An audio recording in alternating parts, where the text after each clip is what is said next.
Thank you everybody for coming. Wow, we're getting up to 50 something. The number keeps going high. So thank you all for coming in. People are all over the place. So I'm going to try to keep track of the chat and get our conversation moving along. But because of the subject that we're talking about, I really wanted us to start by acknowledging how difficult this is. Thanking you all for being able to engage and show up for something this really, it's controversial sometimes. Some people make it that way. It is hard to hear, and I want to recognize that people are here for different reasons, right? Some of you are allies, some of you are survivors, some of you are supporting children who are surviving this right now. And so I want to first honor each and everybody's journey that led you here. It makes it harder to, I was trying to think about what kind of energy to bring in the room, and you can't be too excited about, let's talk about this, but we're talking about prevention as well. So that could be exciting that we're all coming together to work around this thing. So because of that, and because of the nature of this conversation, I want to take just a minute to ground us, right? So some people are way farther in their healing, some are not, some are just starting to figure this whole thing out on how to support somebody else. So if and when our bodies, our nervous systems get dysregulated, which they will and they can when we're talking about this subject, sexual violence can be triggering for different reasons. So let's just take 1 second and take 3 deep breaths with me. Wherever you are, if you're sitting on a bed, if you're on a chair, if your feet are on the ground, just try to feel whatever it is that is supporting you right now. Feel your back, your bottom, your feet, wherever it is that is grounding you right now, and bring your attention to that. And take 3 deep breaths with me. You can close your eyes, look somewhere. I can't see you, so do whatever you want, as long as you can bring your attention into your body, that if and when you are triggered, you can come back to this place of feeling grounded in the safety that is within you. All right, we'll just take 3 deep breaths from your stomach. You can put your hands on your stomach so you can tell when it's rising and falling. That's when you know you're doing it right. All right, let's do that together. Breathe in, hold, and breathe it out. Let's do 2 more. Breathe in, hold, breathe it out. And one last one. All right, thank you. I'm trusting that everybody did that. So thank you for coming once again. I will ask all our panel members to come online so we can get to meet them. And for all of you who are here, please let us know where you are right now. I see some people in San Diego, Florida. I saw New Jersey earlier. So thank you all for being here. And so we'll start with just a quick intro of our panel members. They will just tell us who they are and where they're coming in from. And then they will tell you more about their work as they are answering the questions and as we go forward. So I will just go through just telling us who they are, where they are in their organization, and that's it. And then they'll give us more details as they incorporate it in their answers as we go. All right, so we will start with somebody that I know and love and have known for a long time. Tashmica, tell us where you are calling in from in your organization. So I am calling in from Lansing, Michigan, down the street from Tabitha, and I am the founding co-director of the Firecracker Foundation, where we provide holistic healing services to children who've experienced sexual violence and their families. Thank you. Oh, I see Darlene from Lansing, so we have other people showing up. All right, represent Lansing. Okay, Cherie. Oh, you're muted. It wouldn't be Zoom if we don't do that at least once, right? Exactly. I had to break it. I had to do it. Yes. I'm Cherie Benjoseph, and I'm from the KidSafe Foundation. We are based in Boca Raton, Florida. And we are a primary prevention program where we educate both children and adults in prevention of child sexual abuse. Thank you. I really do. I see a lot of people representing where you're coming from too in the chat. All right, Cheryl, can you tell us where you're calling from? Hi, everyone. My name is Cheryl Perera. I am from Toronto, Canada, and I'm the founder and president of OneChild. We're an organization that's all about empowering a movement of children and youth, the demographic that's affected by this issue. We're about empowering them to take action on this issue through prevention, education, advocacy, survivor care, and survivor empowerment. Wow. So you all can already see you are in the presence of experts and who know what they're talking about. They live it every day and they do this every day. So please ask any questions, because how often do you get to be in the presence of such greatness? So thanks, Focus for Health, for bringing all these wonderful women together. Do ask questions as we go on, and I'm just going to jump right in. As Jen said, I'm Tabitha, and I founded Edja Foundation, which also supports girls and women in East Africa around sexual violence. So I'm just going to jump right in, and I will start with you, Tashmica, because when we talk about sexual violence, there are a lot of myths around it, and a lot of people don't talk about it, which is why this is so important. So we want to start with you by busting some of those myths that are so real and people have come to believe them as facts. Please do tell us a little bit about especially the myth of stranger danger. So stranger danger is this myth where we believe that those who are most likely to perpetrate against our children are strangers, people who don't know. I often like to think about the Lifetime movies we all grew up watching, right? Where there was a very specific way that rape, sexual assault, and child abuse happened. And it was often outside of the home and often to older teens, college students. But we know child sexual abuse often happens under the age of 6. It's usually someone that the child knows, loves, and trusts, a family member, a friend of a family member, a relation. And so really in terms of how we respond to child sexual abuse, like we need to be grounded in the reality that it's likely going to be someone you know. And I try to encourage people to start preparing for those difficult conversations. Start preparing to have strong boundaries with people who you know, love, and trust, because these are the people that are actually more likely, they're not just grooming a child, they're grooming a whole network. So they're going to be trying to groom a child, but in order to groom a child, oftentimes they're also grooming the adults in the circumstance that aren't necessarily equipped to hold their ground. And so as adults who are responsible for the safety and well-being of our children, we really need to be equipped and practicing the ways that we stand in the gap between our children and those who are likely to harm them. And that we're prepared to believe them when they do come forward, because if we're talking around the dinner table about how this survivor is a liar and that we don't believe and this is dumb and all these men, it's a witch hunt, blah, blah, blah, whatever, we are teaching the children in our lives that we are not to be trusted with a true story if they choose to come to us. And it's our responsibility to actually be able to listen and respond appropriately. Yes, thank you for that. And as you are all our listeners, because we can't see you, and this is where this Zoom thing, like I'm so over it. I want to be in a room where people can just jump in. So please use the chat. If you hear something that is really standing out to you, new information or something you want to add, please throw it in the chat so we can all learn from each other. Thank you, Debbie. Oh, you're on it. Yes, that part about they're not only grooming the child, but grooming the whole community, right? Because they want to also earn your trust so you can give them access to this child. Thank you for that. That really stood out for me. Yes, Cherie. Yeah, I'd just like to add to the idea that we know that 90% of the time, a child is harmed by someone, as Tashmica said, by someone they love and trust.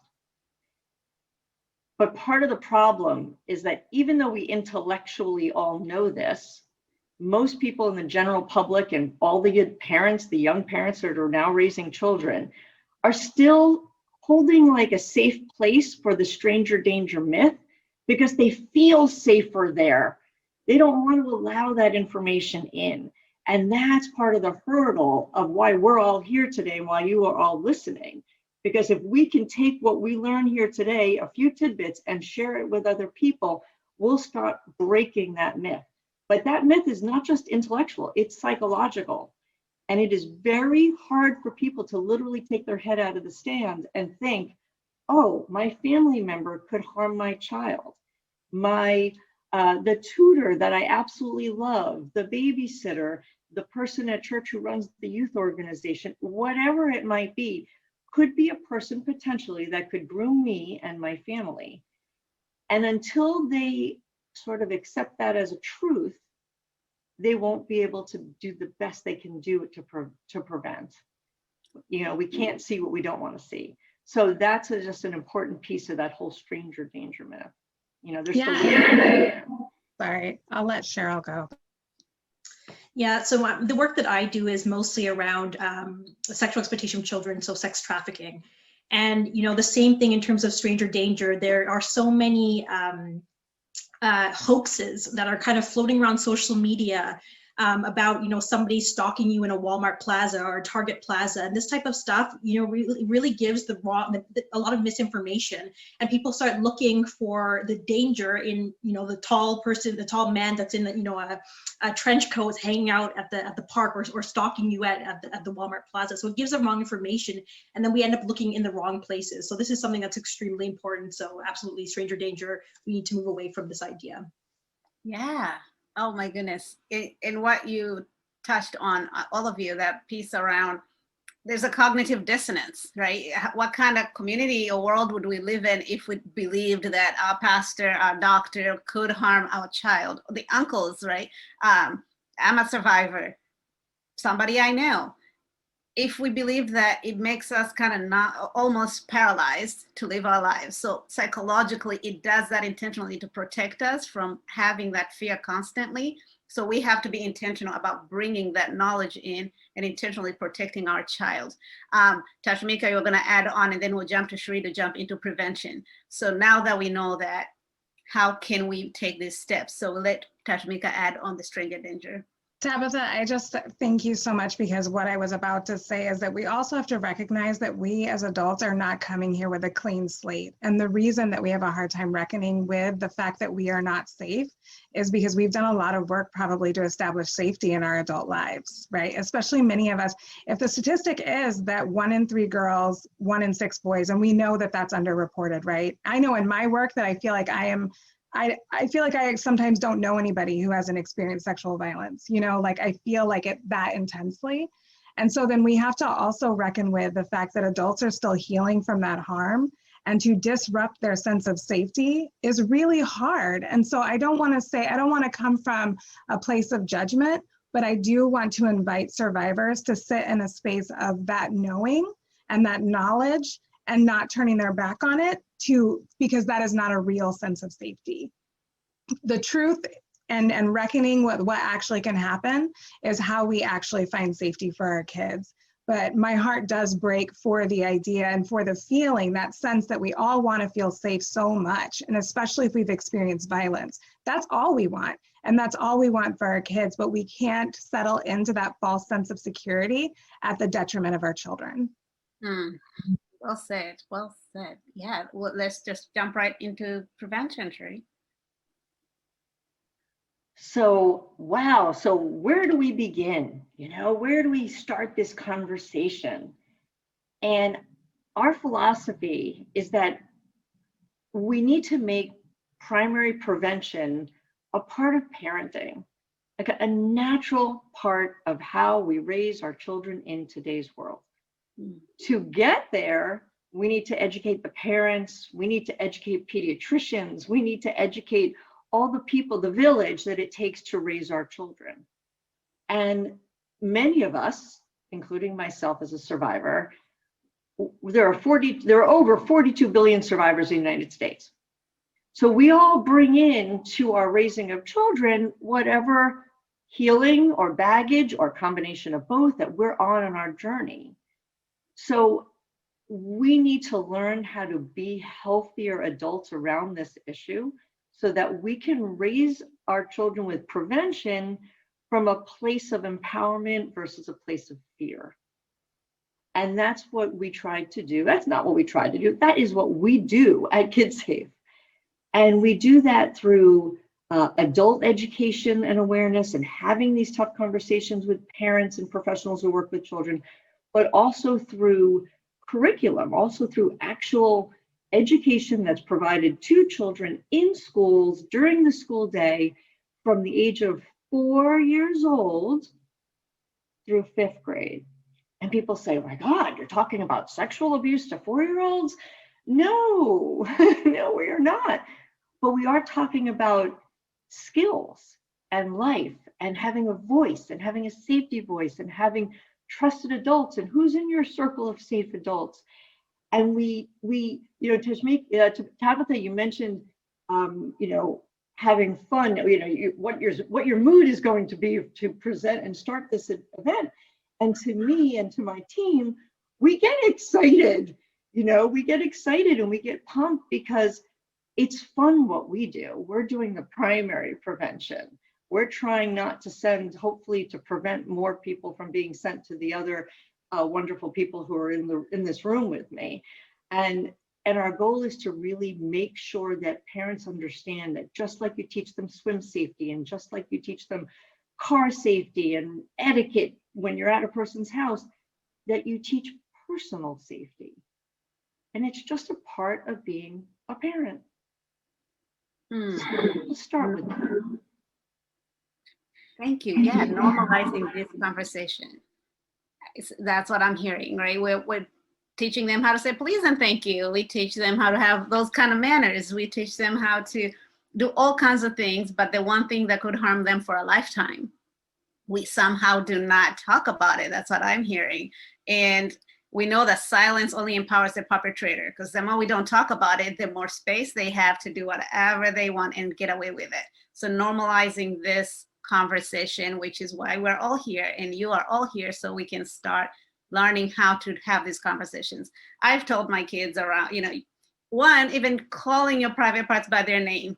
My girls will say vagina and other kids are like, oh my God. And I'm like, yeah, you don't say no for a nose, right? Like, it's a nose, it's a vagina. So normalizing that kind of agency over their bodies, telling their friends, no, you don't give me a hug unless I give you permission. From a young age, knowing that they can speak up about their bodies to each and everyone that they come across. So yes, normalizing, talk about it, teach your kids, and you're gonna get resources from the work that Cherie does and other people like that.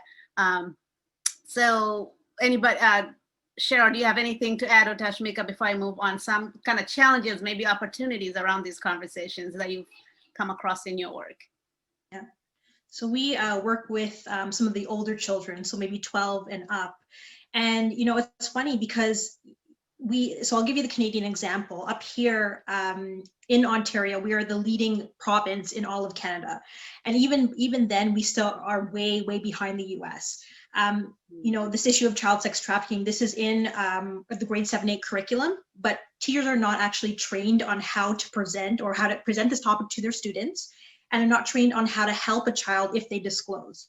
And so us as an organization, we've had to come in and provide that education by offering presentations to entire assemblies or classrooms that are youth-led, that talk to children about the recruitment tactics of predators and traffickers.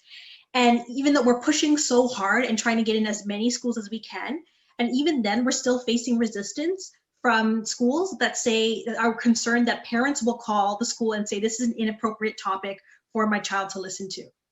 So it blows our mind over here, because we're thinking, you're keeping your children at risk by uneducating them.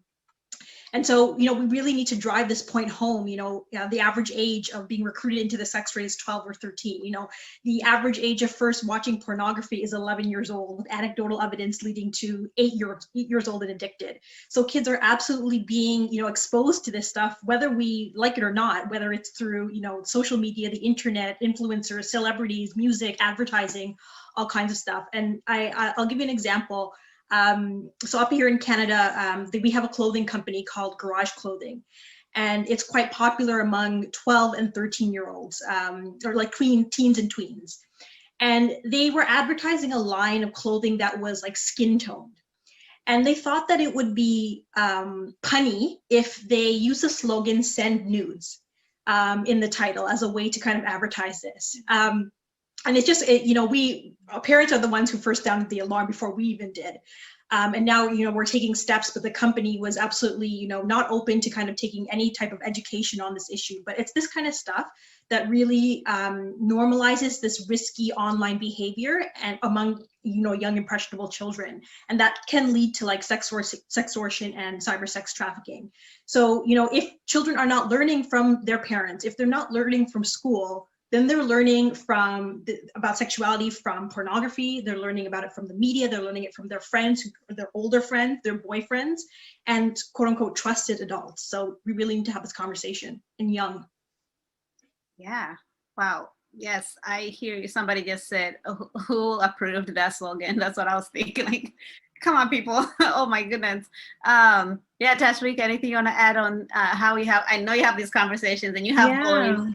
I do. Yes. Well, I have a trans daughter and 2 boys. So my daughter just came out as trans this last summer. So yeah, we're having a lot of conversations. And I think I'm in both spaces, right? Like we have a healing centered education program for Black girls specifically around these topics, but we also have survivors that are coming to us for therapy and yoga. And so I feel like we're always like playing double dutch around like what's, what space we're living in at the moment. But when I think about just how because this starts in our homes and in our communities with those we have relationships with, we can go as far as we want to like tell people all the way over there, but the people that we have the most impact and sway with are the people we love and who we're in relationship with and our own children. And so when I think about the thing that I have tried to do with my own children that I think I would encourage other people to do is really think about those spaces where your children can practice advocating for themselves. I think there's a lot of things that parents view as disrespectful that are really great training grounds for children to learn how to stand up for themselves to adults, to tell them that adults are not always worthy of their respect, to tell them that they can challenge an adult, a teacher, a doctor, a coach, that you don't care who it is and that you are totally fine with them speaking their truth, and that sometimes that's going to go wrong, right? Like sometimes your kid's going to say something and you're like, that's not what I meant. Too far. We're going to have to reel that back in. But how do we learn how to challenge people who have power over us that are causing harm? How do we do that if we never get the opportunity to practice? And so I think that when you have children that you care for, whether they are your children or children that you are teaching, and they are bucking the system and they're like, you're dumb, I hate you, what you're doing is stupid. Like you can be like, actually, we can find a better way to challenge that power. Let me support you by teaching you how to challenge power. And we may not agree, but I respect the fact that you have autonomy and we can have these conversations. So like, for example, my daughter literally the other day was like, I want to have my friend come over and spend the night and it's a Thursday. Earlier, we had this agreement that weekends are for family or for friends, the week is for family. So we can catch up and check in. And she said to me, well, Mom, the weekend is a social construct. That is your child. That is your child. Like, you're right, it is. We're homeschooling now. If Thursday is the weekend for us this week, you know what? It can be the weekend, but that means how do we plan for our time together, right? Like, how do we negotiate building our relationship when we allow other people to take some of that space? So it's just an opportunity to like challenge, let your kids challenge things and teach them how to do it in a way that protects themselves, because guess what? My kids also advocate for their friends and they call me when their friends are having issues. So because they've learned that it's an okay thing to fight for the people that you love, and you don't have to always say the right words and you don't always have to show up and be polite. You can actually flip tables, and guess what? Mommy will be there to pick you up afterwards. I'm so glad you said that, because I have a story about this. With my kids, and I think that practice starts with you. It starts with your own humility for them to challenge you, right? It's one thing when you think they're just gonna go ahead and challenge the stranger first. They start with you, and we know we can't handle that, most of us. And culture plays such a big role, right? Like in my culture, you do not talk back. You do not look an adult in the eye. And so how are you gonna do that later? So I had to unlearn what I was taught, what respect looks like, in order to teach my children to do differently. And I think my proud mom moment, where this party, people are eating, and one of my daughters had just had, a little too much cake and sugar, and her little belly was kind of sticking out. And this older man, in a playful manner, comes up and pokes at her belly and just says, "Oh, looks like somebody's full." And she just stepped back, looked at him, and she told him, "Well, first of all, that's body shaming, and second of all, I didn't give you permission to touch my body." And this man did not know what to do with himself. He looked around trying to find me, and I'm like, "Yeah, you deal with her. Like, she is handling the situation." I was like, okay, I think we're good here. But right, so like those little moments of them knowing when something is not okay for them, not disrespectful, right? And we keep confusing the two, that a child advocating or challenging or speaking truth to power is disrespectful. So changing that, starting within the house. It doesn't start outside, because trust me, there's been way too many conversations that I wish I didn't have to have, because they are going back and forth with me. And I'm tempted to say, it's because I said so, and I'm the mom, but I know better. So if they're gonna do that out there, it starts within. And somebody asked that question of how you start those conversations with your child. And Cherie, I will hand that over to you. The actual question that maybe if you can incorporate it in what you are gonna add is insight or resources on how to approach that topic with children growing up here. So sure. So I love hearing these young moms, because I'm not a young mom anymore. My kids are grown, 22 and 26, and I felt like they were my my test case back when they were little, and I was learning and designing, how do we teach these skills to kids from a very young age? And the truth is that we're doing it every day, all the time. And just like Tashmica and Tabitha just mentioned, my concern is that only a lot of the families who are in the know of sexual abuse prevention are the ones who are really hitting it, like really driving it home. And I'm trying to get us to get out to those just everyday parents who are just raising their kids in America today. And you've got the cultural issues, and you've got the geographical issues, and religious issues, et cetera, that come with it. So a lot of this has to do with us as parents getting to know ourselves and what we're comfortable with, and learning, like going on Google and reading and taking the time. And when you're a young mom, that's almost like the last thing you want to do. So for conversations and resources, one of the things that we've done at KidSafe is we've come up with some children's books, and also an adult a book for families about sexual abuse prevention. But we're coming at it from a calmer, not so scientific manner, in that it's digestible to an everyday parent, including myself when I was a young parent.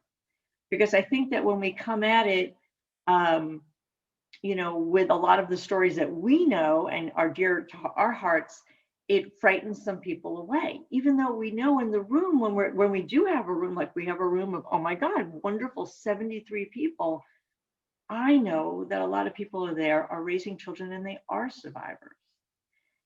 So being careful that we're not passing on in these conversations a lot of our own issues, because we can't help that sometimes. So getting the professional and personal help that we need, so that we don't pass on our own fears and our own experiences. I didn't tell my children about my history until they were into high school.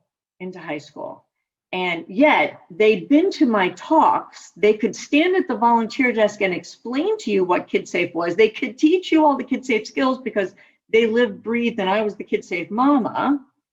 But they didn't know how it touched my life until they were much older. And because it was a family member for me, that I felt that they could handle that as adults, as young adults. So that was part of this whole conversation.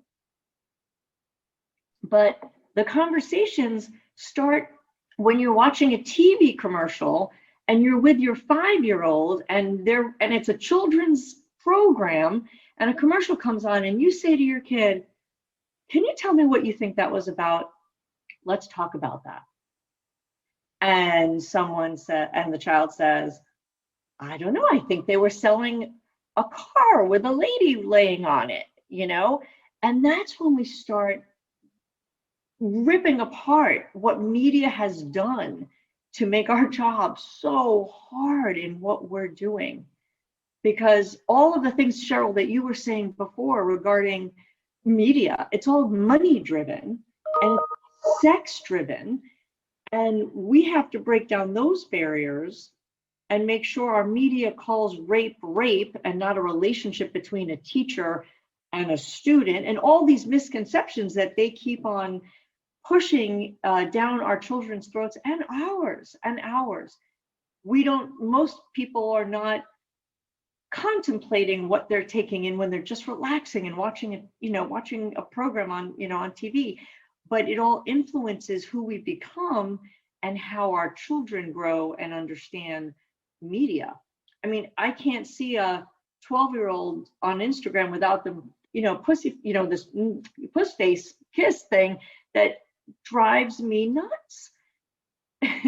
And when I look at then their parents and I see, oh, okay, it's coming from the top down. So we really have to get to the parents to be able to have these very important conversations, especially in late elementary into middle regarding all the safety online. But this starts at a very young age.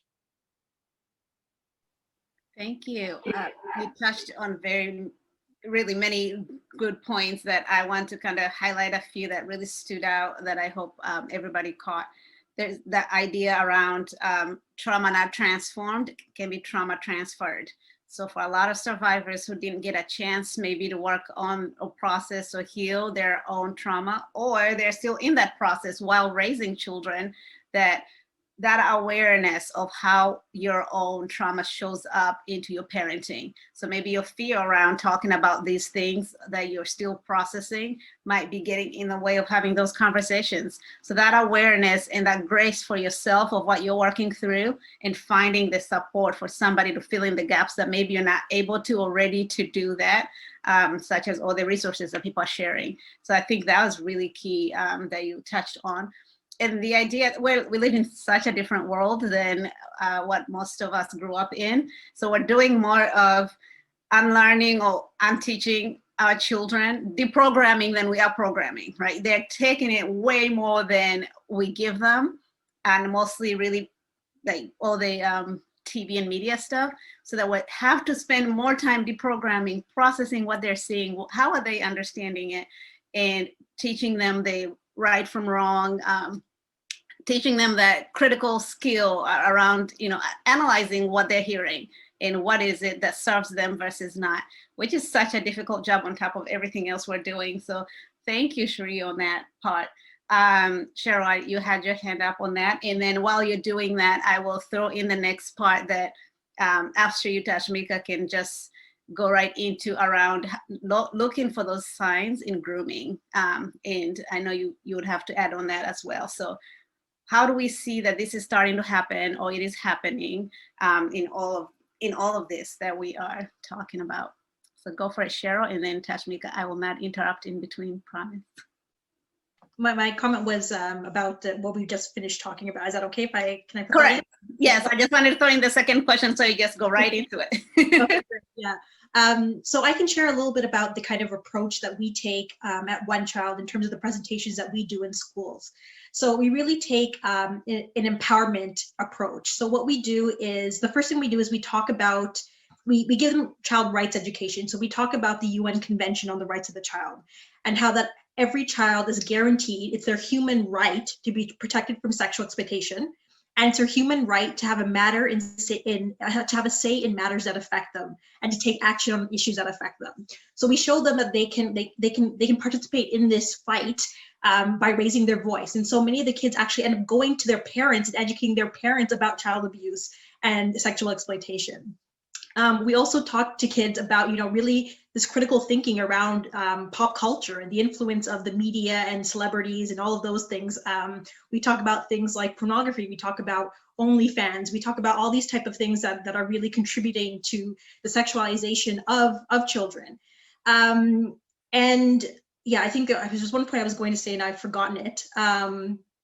But yeah, what I'm trying to say is that we basically, you know, we go into schools, we do the presentations about the issue, and then we give kids tangible ways that they can take action. So whether it's disclosing, whether it's talking to their family, whether it's talking to their siblings, and then some kids want to take it further. They want to raise awareness. They want to advocate. They want to, you know, lobby for policy reform.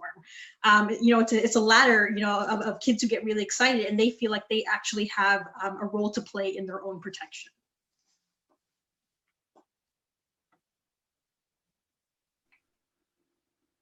All right, Tashmica, you can go right on. Yeah, sorry. I thought, what was the question again? I thought Cheryl was going to answer the next question.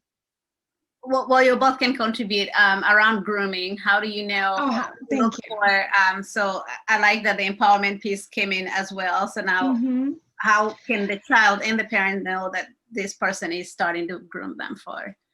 So I'm of two minds on this, and I know that this is not necessarily what a lot of people might agree with me on, but I believe that we spend a lot of time teaching people to look for signs and to think about grooming. And I would love to see us spending equal amounts of time preparing parents, adults, to hear a disclosure. Because grooming can look like a friend buying you a cupcake, like, and it can be as benign as like anything that, you know, anything that people who actually love and want the best for your kids might do. So to be able to say that of course there are signs of grooming, and I think especially in terms of digital connections, I think that there are obvious indications that people are trying to insert themselves into your children's lives that we need to be attentive to. But the one thing that I think is more important is that do the children in your life know that if something happened to them, if they experienced anything, any kind of violence, do they trust you to tell you? Do they believe that you will have their best interest at heart? Do they think that you will blame them? If your child sneaks out at night and goes to a party and gets drunk and there's a sexual assault, will you prioritize the drinking? Or will you prioritize their safety? Because I know a lot of children who experienced that they were blamed because they chose to go to that party, not because the focus wasn't on the sexual assault. The focus was on the fact that they broke the rules, and had they not broke the rules, that thing wouldn't have happened. So like we, again, can focus on, yeah, there's always signs of child abuse. There's always signs of how things happen. But if we as a community are not prepared to be there for our children for real, then we can see signs all day, every day, but our children are not going to disclose. And if they don't disclose, we will never know what happens, because you know perpetrators are not telling on themselves. So we really need to have a conversation about the culture that we are creating. And I think we also need to talk about our children's sexuality is not to blame for the things that are happening. So our children can be out here experimenting, loving their bodies, loving themselves, being in relationships, texting, sexting, blah, blah, whatever, doing whatever. That's fine, right? It's our responsibility to give them model of what a healthy relationship looks like, right? To give them an idea of what harm looks like, to give them an idea of how consent works, and to not shame them or blame them for being in relationships where harm happens. Because guess what? Harm happens to all of us. We are never going to live in a world where harm doesn't happen to us. So I always think that the best approach for youth is to prepare them for when and if that happens. Make sure they know that I am a trustworthy person, that I will not be the one who makes decisions about what happens next, that I will invite them into that process. And so at the Firecracker Foundation, we have definitely used a model where we sit down with youth and we say, okay, this has happened. What are we doing next? Do you want to tell your parents, or do you want me to tell them? Do you want to do it together? Who's making the report? When? Do you want to talk to a detective before we file the report so we can get our questions answered? Absolutely, I can make that happen. Like, we take the time that it takes to build trust, number one, always, and to center what youth really need, what they are telling us they need. And that just because we're adults doesn't mean that we are the experts in what they need. Like that as a survivor myself, that's what my teacher did for me. She said, I believe you. It happened to me too. And you're gonna be okay. And then she asked me, do you want me to tell your mom, or do you want me to tell her? And I was like, listen, go ahead, you tell her. And she let me do it with her. And my whole life, I really feel like the things that were the most healing and whole for me was when people returned my power back to me. And it wasn't about them knowing better what I needed, or judging me about the decisions that I was making while I was figuring out my own trauma. Like, we have a lot of stuff we got to work through, and we can't ignore that we are also hurt people figuring this out. And so I really feel like the focus for us, we really center relationship. That is really key to us. And that means a relationship with your kids that isn't just about surveillance, it's also about coaching.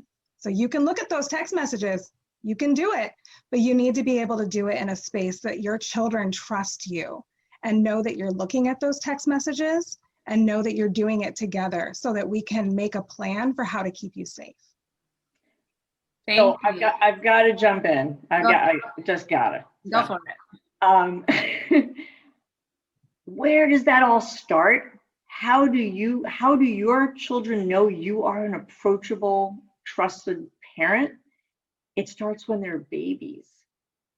And we have to build in that 10 minutes every day from when they are little, that's their one-on-one time, that you can talk to me about anything. You can approach me anytime, any day, but this is your special time when you're not with all your siblings and everything's not crazy in the house. And it starts with little things. Oh, I want to tell you what a great thing happened at preschool today, or I had a fight with Mary. And this is where we as parents practice good listening. This is where children practice disclosure. And the disclosure could be, I failed my math test. And if we don't respond properly to I failed my math test, and we get out of line and we get overly emotional, we're sending a message and we're teaching our children, no, we're not actually approachable. We're totally judgmental. And if you don't do it the way we want you to do it, we're going to be very disappointed. And we don't really want to hear about that. Or we say, oh my goodness, you studied so hard for that. I'm sure you're disappointed about it. We probably have to get a tutor. What a different message. So it starts with the non-issue issues, which children, of course, are going to have, so that when they have the big issues that poor Tashmica is dealing with her youth, that they have that foundation to fall back on. So we teach the kids in KidSafe in their lesson, in their classroom, they do a activity called Circle of Safe Adults. And they literally have to draw or create a picture with labels who their 3 trusted adults are. First, we teach about trust. What does that mean? All the things. And then they draw this picture. And this picture can be used in so many ways. It can go home with the kids to their grown-ups and they get to tell the grown-ups about it. It could be kept for a teacher parent conference where it gets discussed. It could be posted on a wall in a classroom for a little while before it gets home. So we're reinforcing that we all have unique families and unique people to go to. But it also shows a parent that, oh, my child chose someone whom I wouldn't have chosen for them. And that's concerning to me. And how do we manage that? How do we steer it? How do we learn what that relationship is and make sure it's not a grooming relationship? And that we steer them in the direction of the people we feel are safe for them when they're really young and they're not really choosing yet. To the grooming comment,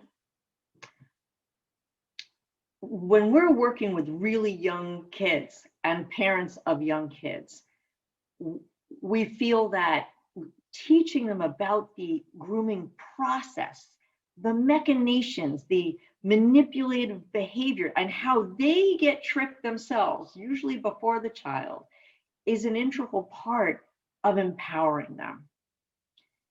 How many of us have gotten scammed by a silly phone call we received or something in the mail? We're all vulnerable to this type of stuff. These offenders are incredibly savvy.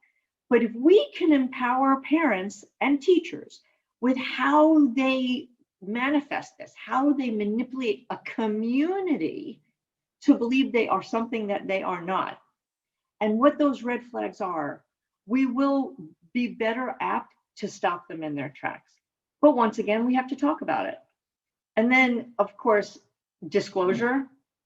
If a child is disclosing to you, you do need to breathe, just like Tabitha had us get grounded. We need to know how to ground ourselves right from the beginning of being a parent, because we're going to need that tool all the time. And when that child comes to us with anything, we need to just simply say, I'm really glad you told me. Tell me more. Even if our hearts are in our throats, our hearts are in our stomach, and we're sick and we're terrified and we're frightened and we don't know what to do with ourselves, don't worry about it. You don't need to have all the answers at that time. You just need to stay calm, because how you respond to that disclosure, no matter what it is, something happened at a party, my coach touched me, whatever it is, your response in that moment is the beginning of the healing process for that child. And how powerful that is. Just like what Tashmica shared about her teacher. Had her teacher said, oh no, honey, that wouldn't have happened. That couldn't have happened. What a difference in your life, having that person respond in that moment in the right way. So that goes also training, back to training the professionals who work with children in youth serving organizations, as well as parents. Okay, I'll get off my soapbox. No, that was wonderful, beautiful. And I mean, all of us, this is such a broad subject. Like each one of us, we all work in this area, but in different ways. And I know we could all speak all day about just one part of this that we're trying to cram into an hour and a half. And all these questions, each question could take a whole other panel. So maybe Jen, a part 2 or something, because every question I'm like, yes, we need to talk about this. So I do want to put that out there, that we know we're not covering half of how much we could cover. And we want, most of us usually want that, how do I talk to them? Just give me steps. It's not that easy, right? Nothing comes like, oh, here's how a perpetrator looks like. And then you say this and voila, we're healed and we've prevented this. We wish it was that easy. We wouldn't still be here. So I did want to say that we know we're not touching on everything you wish we could, but we're trying to at least capture the main pieces around this. And one part around what Tashmica and Cherie touched on, that a lot of survivors have indicated that if you could say these 3 things when somebody reveals to you for the first time: I believe you, it is not your fault, and how can I support you? Because what a perpetrator takes away first and foremost is your control. And as somebody with the best intentions, when you come in and try to tell the survivor how to do the next step, what Tashmica spoke about so eloquently, you are putting them back in that place. So letting them, however young they are, even if the decision is as simple as, would you like a glass of water or a pop? Even just put decisions back to them so they have that agency once again. I can't say that enough. I believe you. It is not your fault. How can I support you? Let them guide the process. Let them know you trust them to know what's good for them. And that's how they build back that sense of agency. Cheryl, I'll go to you if you had anything to add to that. And then I'll start going through these questions, because there's so many great questions that I know we can go on for days. If you wanted to add anything on that, Cheryl. Yeah, I was just going to say a very small point, that when we're providing training for parents, it's important to tell parents it's not your fault, don't blame yourself. Because they'll be so preoccupied and so scared with what's happening, they'll totally blame themselves. And we just want to make sure that they understand that first and foremost. So I think that's really important, that we need to stress that. Oh, yes, thank you. Because that was the other piece that I was thinking I was going to add on. As parents, right, what Cherie, most of us are at different stages with our children. Some of our children were harmed when they were younger, and as parents, or you wish you had done it differently, or right now you feel like, oh, it's too late. What if, they're in college now? I never had this conversation. How do I, or maybe I did it wrong. How do I, we can't take them back to being babies. Some of us wish we could and just keep them safe in a crib where they will never go meet all this, be online. That is a great point, Cheryl.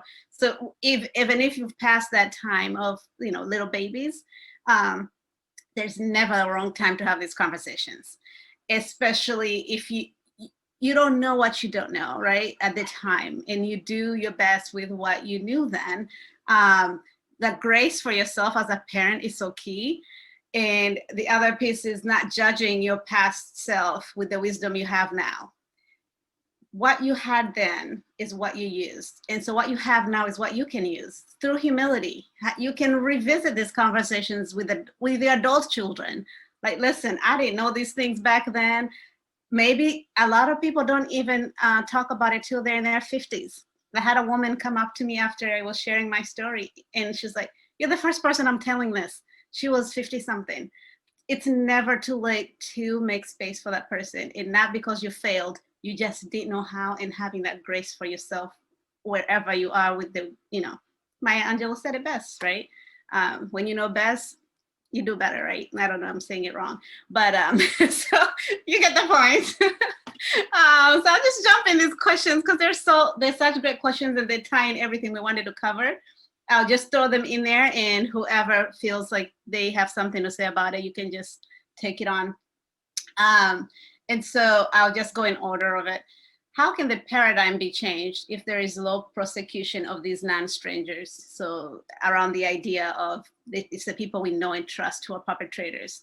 Is there anything you've seen in your activism or your advocacy that how can we really change this since very few cases are actually prosecuted?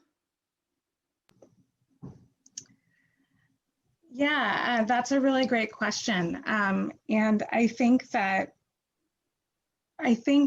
what is really hard about child sexual abuse is that we are likely not going to find the justice we want in the justice system. That has been the reality for a really long time. And so what I'm currently most interested in is that's why we're talking about prevention, right? Because we are actually not going to end child sexual abuse by healing survivors. If that would have been the case, then we would be done with it, because survivors have been seeking healing for a really long time. And we are doing a great job, by the way. We are out here healing ourselves, taking care of one another, advocating for survivors, talking about prevention, lobbying our political figures. Like, we are working it. We are doing the work. Perpetrators are not.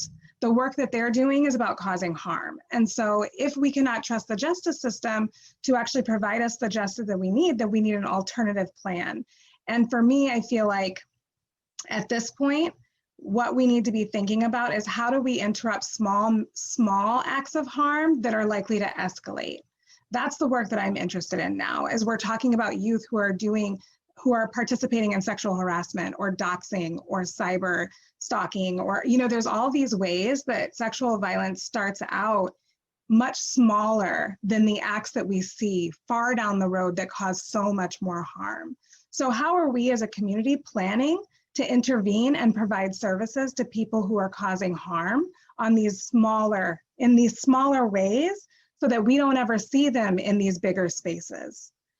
And we know about this. Like, in our community, we know these teens that sexually assaulted so-and-so at a party. We know because we have the Title IX complaints. We're not even responding to Title IX appropriately.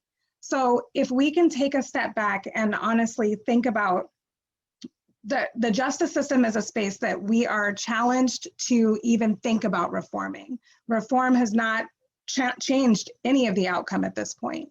So what can we do to stop funneling people into this system?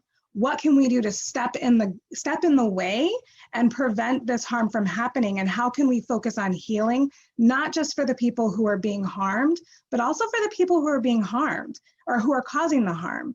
I had the opportunity to sit in a restorative justice circle with people who had caused sexual violence, harm, murder, domestic violence.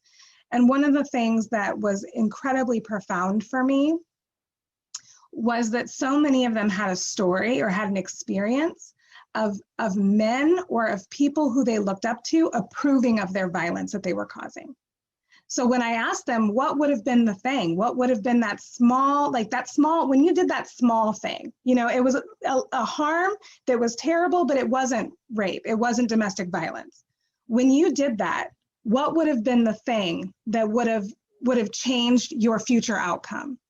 And they said, if someone wouldn't have celebrated it, if some man, generally speaking, they were talking about men in their lives, if the man in my life would have said, that is not okay, do not do that, and would have held me accountable, then I probably wouldn't have gone on to cause more harm. So how are we creating the community and the culture we need where men are intervening, because it's mostly men who are not a part of this movement? We're all on here, we're all ladies hanging out talking about this very important issue, but like, how do we have the kind of culture we need where men and allies are equally invested in interrupting violence in their day-to-day, so that when they see their peers causing harm, they don't approve it, they don't celebrate it, they are actually standing there and saying, no, this is not acceptable and this person needs to be held accountable, because then they don't go on to do more because their community has spoken. So that's how I feel. I'm not a big fan of the justice system. I don't think it works. I don't think reform works. I just can't imagine doing anything other than just stopping the violence at the root, so we don't ever have to have these conversations in 50 years. That's what I would really like to see. Yes. Oh, yes. on all levels. Yeah, I know there are men who do this work, but like you said, it's usually women. And I've been looking, as you said, that I was scrolling through participants. I'm like, where are the men? If you're a man out there in here listening, please say something in the chat so we know we have our lives. I know we do, but yes, we need more men doing this work as well. In Tashmica, like you said, we have to start from the core. Prevention is everything. And teaching our young men, our boys, this education that we're talking about, prevention and all of that, that's where my hope is. Like, I'm sorry, I've given up on our generation and whoever is ahead of me, but I really have hope and trust in the little ones to grow up that way. Yes, Cheryl. Oh, sorry. You're muted. Sorry. Part of the work that we do when we go into schools and do presentations is we really talk to the boys in the audience. We talk to them about toxic masculinity and how it, degrades women, objectifies women, and monetizes women and girls. And so we specifically address the boys in the audience and say, will you be allies with us? And part of that is, and we give them tangible ways that they can do that. Like one, for example, is call something out and then call that person in. So if you hear a sexist comment or something in the locker room, call it out and I call that person in to join, to be a part of the fight. So that's where we've always, very much been thinking about how do we kind of raise a generation of boys who don't become abusers and predators and traffickers in the future. But it is very much challenging, this culture that they're growing up in, when they're seeing everything on in the media, and they have, they turn on the TV, they turn on music, and it's all glamorizing, the sexualization of children, of girls in particular. So that's one of the things that we do at OneChild, is really try to get that critical thinking and really rally boys to take up their position as allies. Yeah. Thank you. And I'm just going to chime in real quick to add that it has to start when the children are young. If we're going to change the culture and the way people think and the way people respect each other and women in general, it has to start with raising the boys and girls together with this type of education, which is, when we were talking to the children and they're very young in elementary school, we're talking about safe touch, unsafe touch. We're talking about body boundaries, and we're talking about, we're actually teaching the word consent from, I think we started in grade 2. And it's not sexual, people. This is not about sexual consent. We all, because we are who we are and we're adults, we think consent, we think, sexual consent. No, this is consent. Can I give you a hug? Can we hold hands? Can I borrow your favorite pen? Can I wear your jacket? This is where you teach consent. And if we start young in this safe environment of school, on an even playing field with boys and girls, it will take time, but that's how we change the culture. And as for the system, the judicial system, There are people out there fighting the good fight, but that's a big nut to crack. Yeah, and more power to those people, because it is so Yeah, needed. and sorry.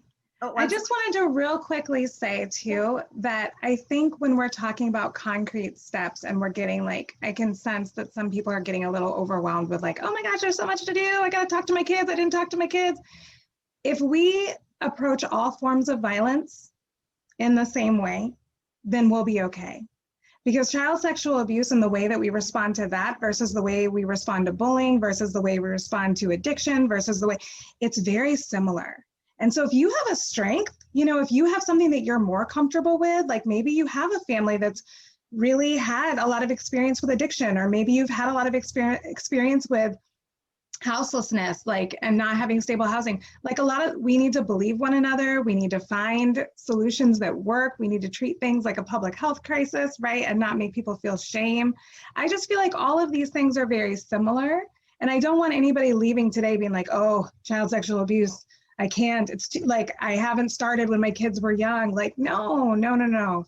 I think Tabitha said it lovely earlier. You have plenty, you have time. And also you are probably more equipped than you think you are if you are someone who can empathize with other people and someone who knows when something is going wrong and can stand up and say it. That's the job description, y'all. That's it. Yeah, it's just this stigma that's been attached to this conversation that makes people stop and feel like this is overwhelming, but nobody will walk away if they see another child hitting another child. They're like, oh, we can't talk about that. Let's go in the house and see how we can hide this boo-boo, right? I know, but it's only when it comes to this unseen harm, so to speak. And what you talked about, harmed people harm others, right?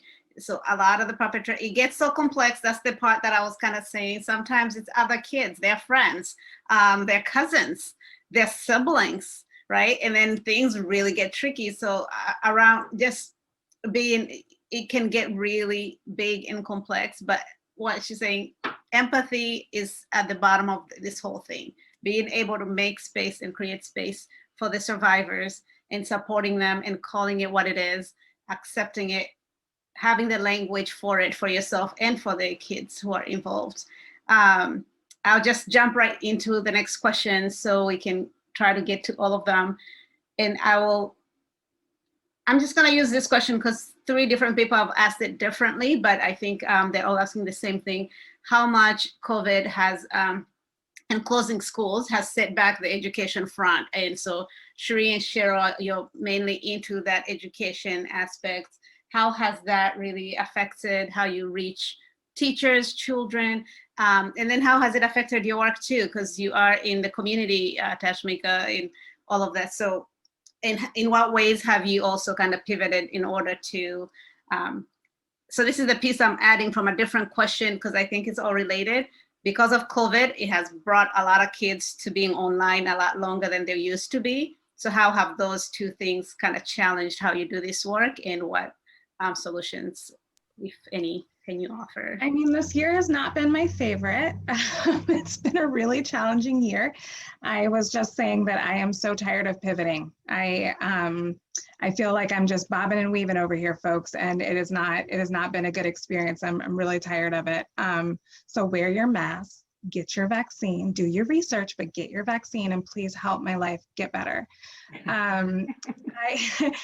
I feel like one thing that's important, really, really important when we think about stigma and myths around child sexual abuse is that because child sexual abuse does often happen in the home, what we're not, COVID is not changing that. That has always been what child sexual abuse is. And I think that people are just now have this awareness that home isn't always safe because we've been forced to be there.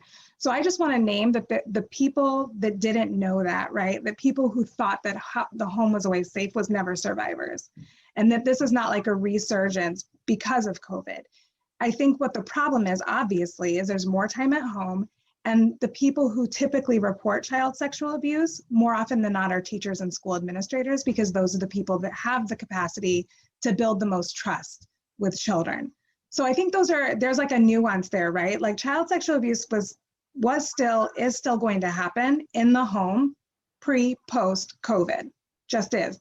That's what the nature of this is.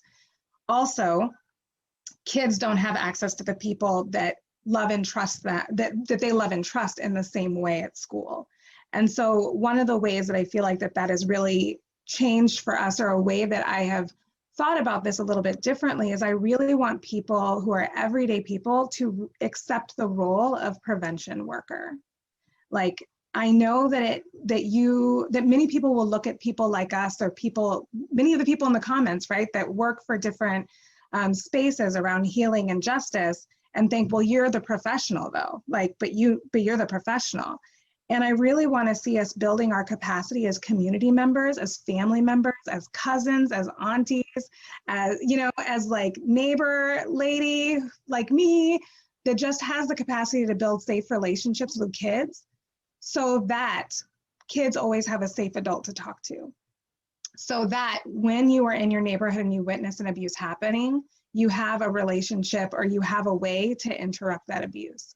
I think that is the thing that has changed the most, or that I will hope that changes the most with COVID, is I think that we have this mindset that child sexual abuse happens to other people over there that we're not in relationship with, and therefore we're not necessarily responsible for being a part of preventing or interrupting that violence.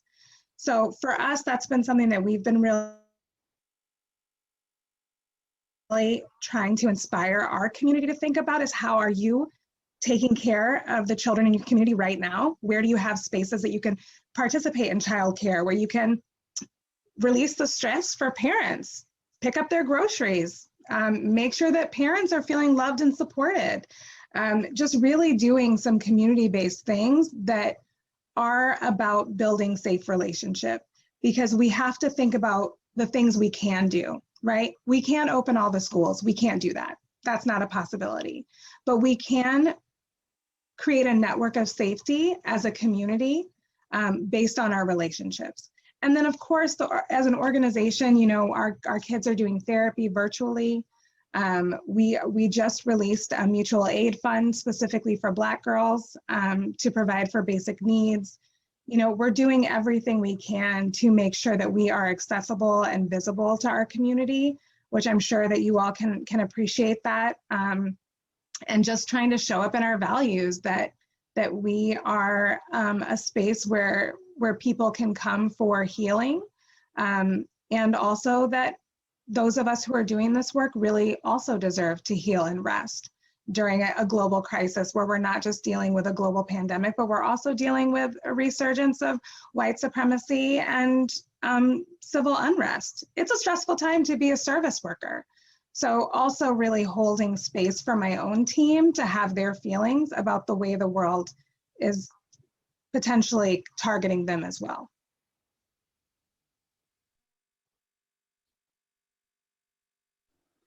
All right, I don't know if Cherie and Cheryl have like a 1 minute thing, so we can get to most of the questions. You want to add on that? Sure. So COVID certainly, oh my goodness, there's almost no words. It's been an exhausting year, but it's been a year of reflection as well, because we've all had to look at things very, very differently. Yes, I am totally in agreement that sexual abuse was happening pre-COVID at home, and post-COVID it will happen. What we're concerned about is now it's happening 24/7 with exactly what Tashmica said, without the teacher's ability to have that relationship with their students, where they have that break from the abuse of whatever type of abuse it is, and potentially disclose and get some help. The other thing that it's opened up for children is that there is more time online. And Cheryl, I'm sure you're going to be able to speak to this even more than me, but I just want to say that what we're finding with the younger group is that they're playing more, they're interacting more, they're much more vulnerable to sextortion, they're much more vulnerable to be experiencing porn. And my concern is that if they, within the world of pornography and child sexual material, that they could fall victim so easily to a neighbor, so not someone necessarily who's a stranger online, but someone who's in their world, who has too much time on their hands and is taking advantage of these vulnerable kids at home and creating their own materials. So there's so many aspects to how COVID could be impacting our children. And we teach through Zoom. You know, right now we're teaching through Zoom. Cheryl?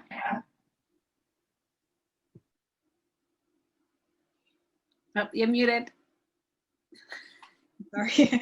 I'm just echoing, you know, what Cherie said. Absolutely, you know, our big concern is that, you know, kids don't have the protective environment of the school, and so they are spending increasing hours online. You know, in Ontario here, our schools are shut down, and we have moved completely on to online learning. So kids are online for all these hours, and they're probably not doing their homework all those hours. So what are they doing? Who are they talking to?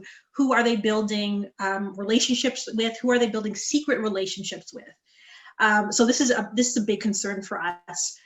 In terms of how we've had to pivot, you know, echoing exactly what Cherie and Tashmica said, you know, it has been very, very difficult for us. But we've been trying to fill in the gap as much as we can. So we have been doing our presentations over Zoom.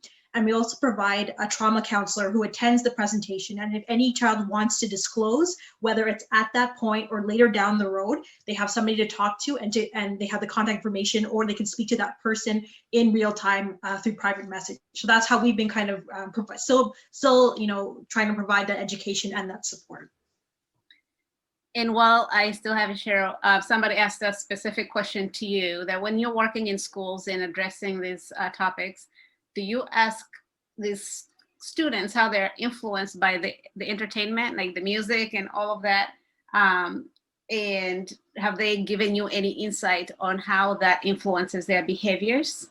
Mm-hmm. Yeah, I mean, absolutely. With our conversations with kids, whether it's through focus groups or through our presentations, and kids come up to us after and say, you know, they want to voice their opinion, they are absolutely telling us exactly that it is social media, it is the celebrities, it's, you know, it's these people basically trying to, you know, that we live in they understand this. We live in a society where we're told to buy, and we're in such a consumeristic society that when you have somebody, you know, on the internet who basically says, who grooms a child and says, you know, I love you so much, I bought this for you, and starts showering them with gifts and things like that, you know, the kid is more inclined to kind of fall prey to that. They might also think that the best way to get money is to go on OnlyFans or sites like that. And so these are some of the things that we've talked about with kids, and they are absolutely, you know, stating how problematic they are. So they are aware, but yeah. All right, thank you for that. So I'm going to group these questions around resources in one, and whichever feels like applies to your work or you have information about, you can jump on that. Somebody's asking about specific programs that you may know around supporting individuals with intellectual or developmental disabilities, either nationally or in your area that you might be aware of, and how to support survivors with disabilities. And someone is also asking around information on free services like free yoga to support and free mental health services. So there was a specific question in East Lansing, and I was like, oh, I know somebody who does something like that, who's right here. But if you know others out there, I will throw the resources question that are very specific, some around survivors with disabilities and maybe free services all around. And for those who may be joined later, if you could share again, Jen, or if somebody could share those resources again. We had a whole resource list earlier on, but I know when you come late, you can't see earlier chats. So we did have some of those earlier on. Yeah, so I'll throw that in there. I'll start with you, Tashmica, because there was a specific question about someone who has a daughter and they believe need these services, and they're in East Lansing, so. Yeah, so the Firecracker Foundation, we all of our programs are free. So we provide mental health therapy. We have a trauma-sensitive yoga. We have a few contracted teachers who do that. We have our Title IX advocacy is free. So if you have a teen you know that's experienced harassment on campus, we have advocates that will attend meetings with families, do some assessment around legalities. I'm in Holt, Michigan. That's where our location is, but we serve Ingham, Eaton, and Clinton County. We have a perinatal advocacy program that provides reproductive health work for pregnant and parenting teens that includes birth chats, and a doula service, and midwifery. I know I always feel like I'm the worst at my job because I cannot tell you all the things we do. I feel like I'm forgetting something. Oh, and I already mentioned we have our Sisters in Strength program, which is our healing-centered engagement program for Black girls specifically, with the idea that the youth that we, the survivors that we work with now as youth are those who will be joining the movement to end sexual violence in the future.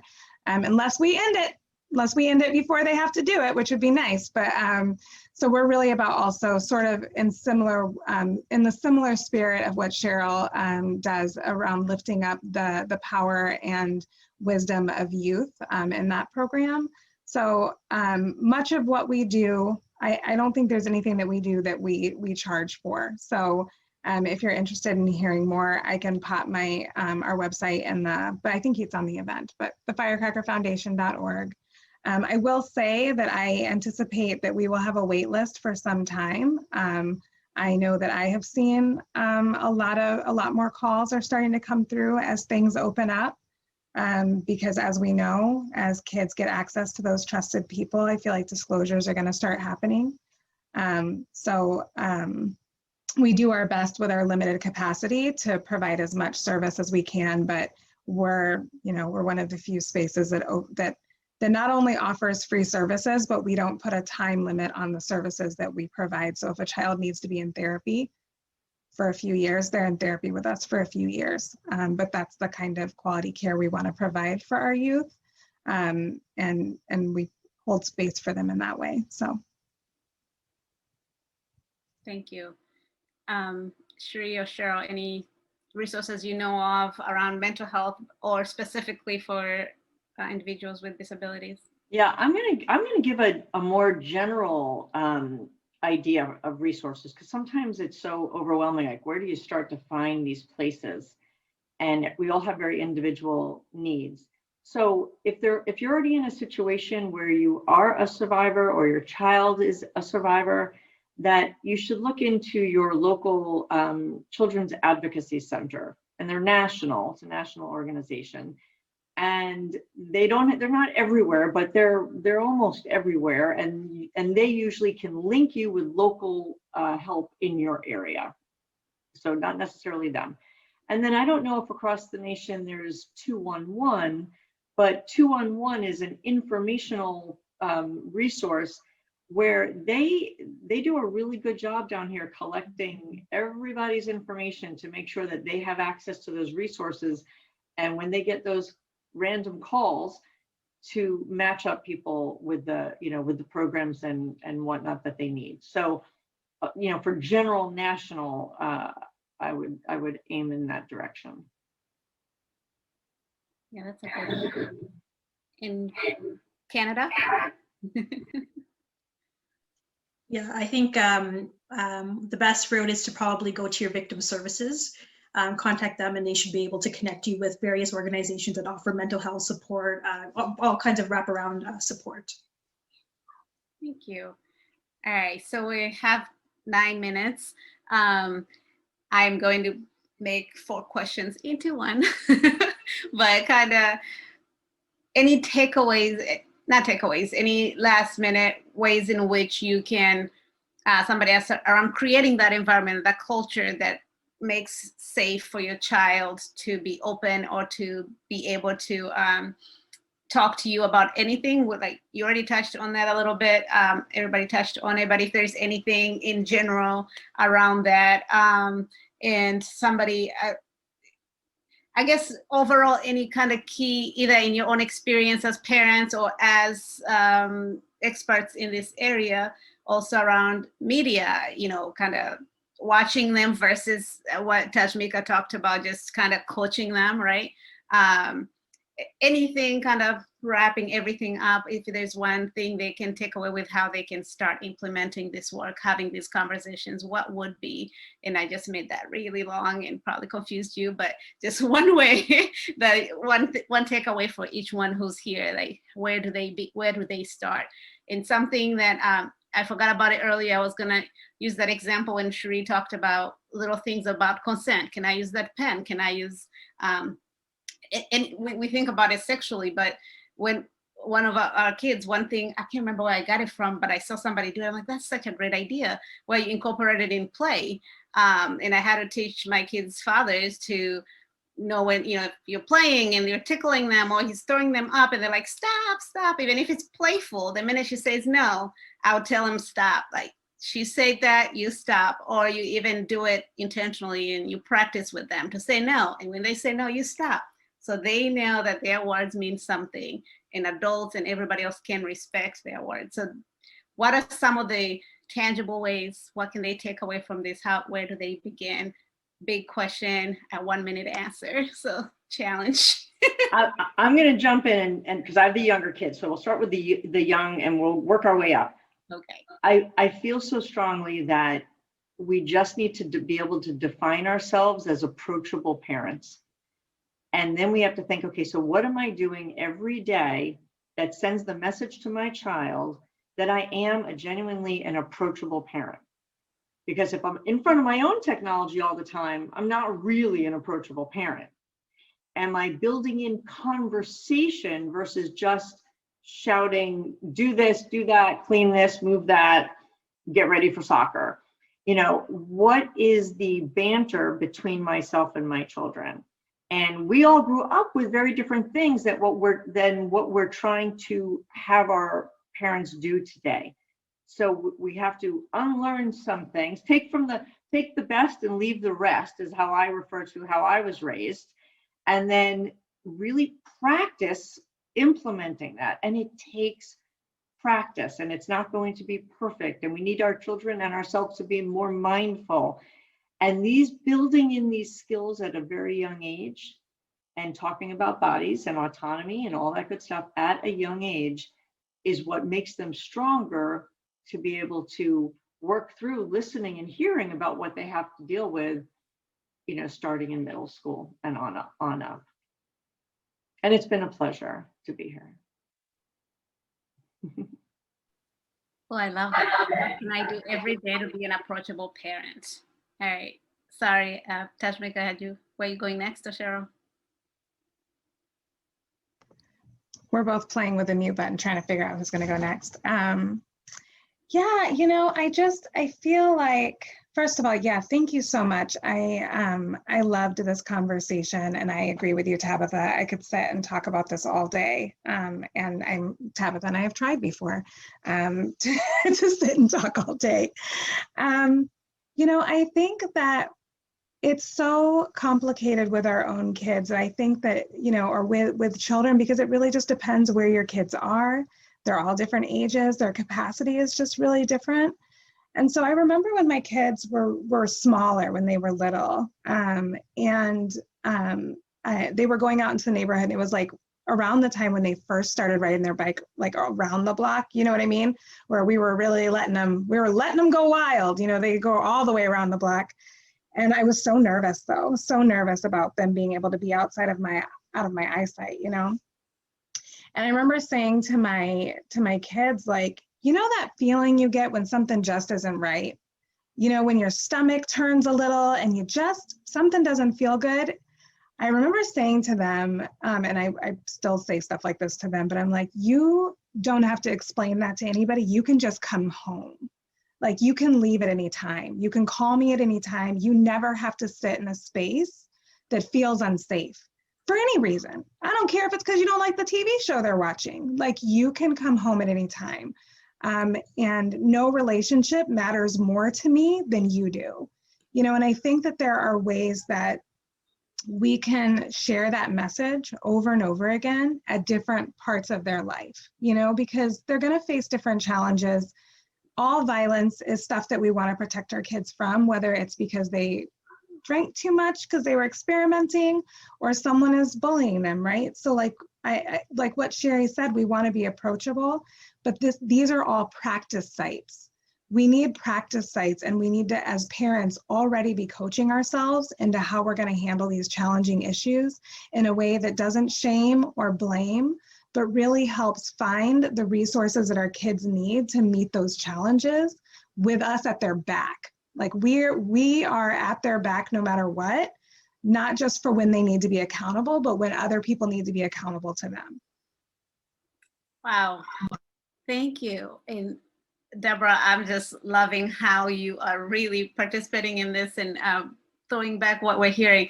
Wow, I'm trying to take just one line sentence that I'll throw in at the end, because I'm also learning as I go.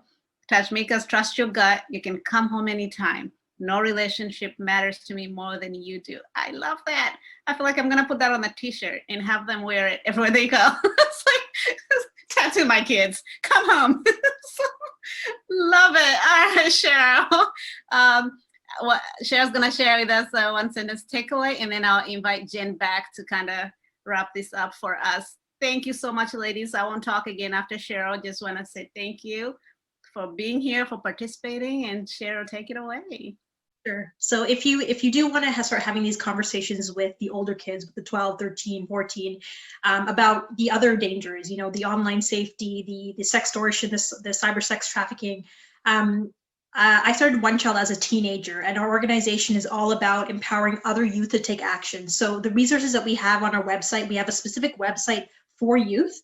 So go through those resources with your children. Look at our For Guys section. We have a specific section on our website that is for the boys, and that talks about, you know, gender and its relationship to all these different issues. So go through those. Sit down with your tween or your teen, and really go through those. And they will help you have those conversations. Thank you guys so much for everything. We're sitting here taking everything in. We're feverishly taking notes. The takeaway, there's kind of two ways that we were thinking about what was said today, and thank you guys so much for your honesty. Based on this conversation today, who's on the calling in, who's attending, so much of this falls on women, it falls on moms, that's obvious. So I guess what I want to say is we all have to support each other. We have to be there for one another. We have to keep these honest conversations going, because at the end of the day, you know, all the things we say about, you can always come to me, I'll believe you no matter what, those are real tough when it's a family member, when you're single for 10 years and the boyfriend that you adore is the one who now the accusation is against. And women are so isolated in those situations. So we all have to create this sisterhood where we stand by each other and allow us to be the parents that we all know we need to be. The other thing that we really had a strong takeaway on is we need to get the men in this conversation. So the next one we're going to be doing, we have so many great men in this field that we do work with, that we've recently partnered with. So the next group that we're going to do is really going to be about how men can help prevent sexual abuse. And we really have to talk about it to that extent as well, because I think y'all doing the best you can. So we need to bring in some more work. So we have another conference, a teleconference coming up on May 19th, where we're talking about sexual abuse with institutions. A lot of the questions in the panel have really talked about courts and the family courts and child protective services. The message in a lot of this seems to be the failures of those. We acknowledge those. So we are going to be talking about the way institutions kind of inadvertently reinforce a lot of the perpetration of these things. So thank you all. We're going to keep the conversation going. Look out for what else we're going to be doing, but guarantee the next one we're talking about is what role men can play. So thank you guys for really shining a light on that, and the grace and dignity with which you've approached this very difficult conversation. Thank you, everybody. Thank you so much. Have a great afternoon, you all. Bye. Bye, guys.